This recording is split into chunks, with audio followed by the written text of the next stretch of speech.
Yine tenhalığım, yine bomboş otaq.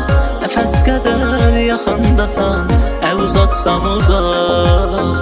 Həvəsim azalır, nəfəsim daralır.